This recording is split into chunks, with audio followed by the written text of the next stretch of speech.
High കൂട്ടുകാരെ, ഇന്ന് നല്ലൊരു മത്തൻ പുളിശ്ശേരി ഉണ്ടാക്കാൻ പോവുക. അതിനായിട്ട് നല്ല പഴുത്ത മത്തൻ എടുത്തു വെച്ചു. പച്ചമുളകും മത്തൻ ചെറുതായി അരിഞ്ഞ് കുക്കറിലാണ് വേവിക്കുന്നത്. അതുകൊണ്ട് ചെറുതായി അരിയൊന്നും വേണ്ട. പച്ചമുളക് മുറിച്ചിട്ട് കുക്കറിലേക്ക് ഇട്ട് ആവശ്യത്തിന് ഉപ്പ്, മഞ്ഞൾ, വേവാൻ പാകത്തിന് വെള്ളം ഒഴിച്ച് അടുപ്പത്ത് വെച്ചു. ഒരു വിസൽ വന്നാൽ മതി, അപ്പോഴേക്കും വേവും. വെന്ത് ആകുമ്പോഴേക്കും നമുക്ക് അരപ്പ് റെഡിയാക്കാം. തേങ്ങ, ചെറിയുള്ളി, നല്ല ജീരകം, കുറച്ച് മഞ്ഞളിടും.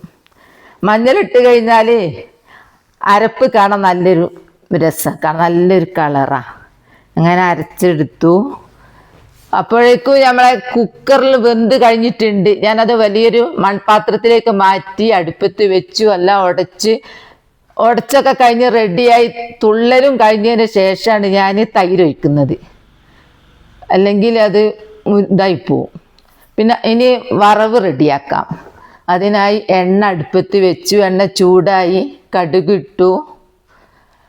പിന്നെ ഉലുവ ഇടുന്നുണ്ട്. ഉലുവ, വറ്റൽ മുളക്, കറിവേപ്പില എല്ലാം ഇട്ടതിന് ശേഷം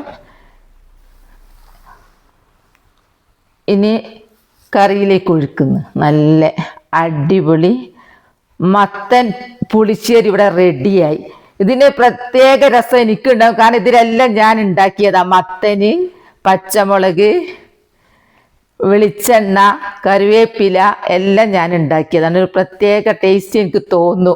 അത് എൻ്റെ കുടുംബക്കാരുണ്ട്, എൻ്റെ ഫാമിലിയോട് ഇത് പറഞ്ഞേ ഉള്ളൂ. അങ്ങനെ ഇവിടെ റെഡിയായി കഴിഞ്ഞു മത്തൻ പുളിശ്ശേരി.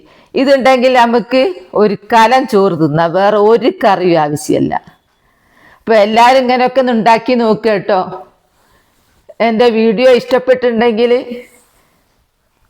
ലൈക്ക് തന്നെ സപ്പോർട്ട് ചെയ്യണേ. Bye bye.